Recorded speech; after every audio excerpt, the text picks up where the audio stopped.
முறை செய்யணுங்கிற ரூல்லாம் அவங்களுக்கு இல்ல. இருந்தாலும் அவங்க ஃபாலோ பண்ண மாட்டாங்க. I don't care. இப்ப நீங்க இருக்கீங்க, உங்க கல்யாணத்துக்கு ஒருத்தங்க 1000 ரூபாய் செஞ்சிருக்காங்க. அதெல்லாம் செஞ்சிருவோம். ஓ, உங்களுக்கு செஞ்சிருவீங்க. வீட்டுக்கு பொதுவா செஞ்சதை அவங்க செய்யணும். தானே சொல்றாங்க செய்யணும்னு சொல்லிட்டு. அவங்க கிட்ட தானே சொல்லுவாங்க, மூத்த மருமக அவங்க தானே. அவங்க கிட்ட சொன்னா அவங்களே நான் நினைச்சா பண்ணலாம் சார், ஆனா பண்ண மாட்டேன். இவங்க கிட்ட கூப்பிட்டு இப்ப நமக்கு இவ்வளவு சொத்து இருக்கு பாத்துக்கங்கன்னு சொல்லிட்டாங்க. இப்ப அவங்க பாத்துக்கணுமா இல்ல உங்களுக்கு பாதி கொடுக்கணுமா? எனக்கு பாதி கொடுக்கணும் sir. Thank you so much sir. குச்சமே இல்ல. அப்படியே இருக்கலாம். அவங்களே வச்சுக்கிட்டோம். அவங்களே வச்சுக்கிட்டோம். அதானே பார்த்தேன். அப்பா டேய், இவன் வேற என்னை ரொம்ப டார்ச்சர் பண்றான்டா. எப்பா அது க்ளோஸ் அப் போங்கடா அந்த முகத்துக்கு. என்ன அவங்க ஐயோ நம்ம முறையை மட்டும் செஞ்சு விட்டு வந்துருவோம்னு நீங்க நினைக்கிறது இல்ல. அந்த குடும்ப கௌரவம் அடங்கி இருக்குல்ல சார்.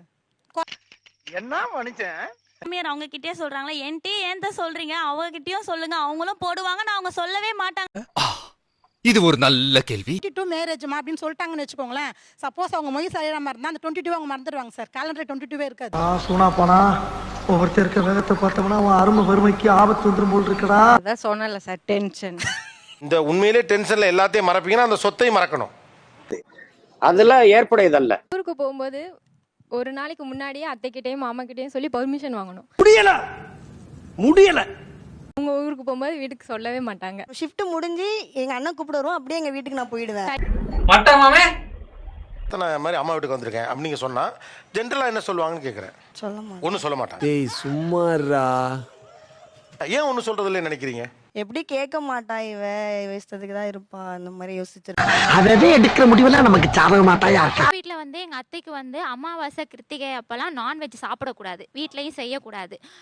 கோடி ரூபாய் கொடுத்தாலும் சில விஷயங்களை நான் செய்ய மாட்டேன். அதுல முதல் விஷயம் இது. ஒரு தடவை என் ஹஸ்பண்ட் வந்து வாங்கிட்டு வந்துட்டாங்க. ஸோ நாங்க வந்து நான் சாப்பிட்டுட்டேன். அதுக்கு खत्म बाय बाय टाटा. பயங்கரமா திட்டினாங்க, செம்ம திட்டு விழுந்தது. அதுல இருந்து நான் ரொம்ப ரெஸ்ட்ரிக்ஷன்ஸ் அவங்ககிட்டே சொல்லிட்டேன், இந்த மாதிரிலாம் வாங்கிட்டு வரேன். அண்ணே கொந்தளிச்சாதீங்க அண்ணே, பொறுமையா கிடப்பிடிங்க. விழுந்த ஒரு நாள் அதே நாள் வாங்கிட்டு வந்தாங்க. அவங்க வீட்டுல அவங்க சாப்பிட்டாங்க, அவங்கள ஒண்ணுமே சொல்லல. அப்ப மைண்ட்ல யோசிச்சிருந்தீங்களா என்னெல்லாம் இவ என்ன திட்டுவாங்க அப்படின்னு யோசிச்சிருந்தீங்களா இல்லையா? கண்டிப்பா தெரிஞ்சதுங்க, அவங்க என்ன ஏமாத்தி இருக்காங்க. பயங்கரமா எனக்கு திட்டு வாங்குவான்னு தான் நினைச்சேன். திட்டலையே. திட்டல. யார நம்பர்னே தெரியல தாசண்ணா. உங்களை மட்டும் ஏன் கேட்கவே மாட்டேங்கிறாங்கம்மா? சொல்லியிருக்காங்க, பட் நான் கேட்கல. இந்த லைன்ல ஒண்ணு சாமத்தியமா தொழில கத்துக்கிட்டு சைன் பண்ணிருக்கோம்யா. இந்த லைன்ல ஒண்ணே ஒண்ணுதான் கேக்குறது இல்ல.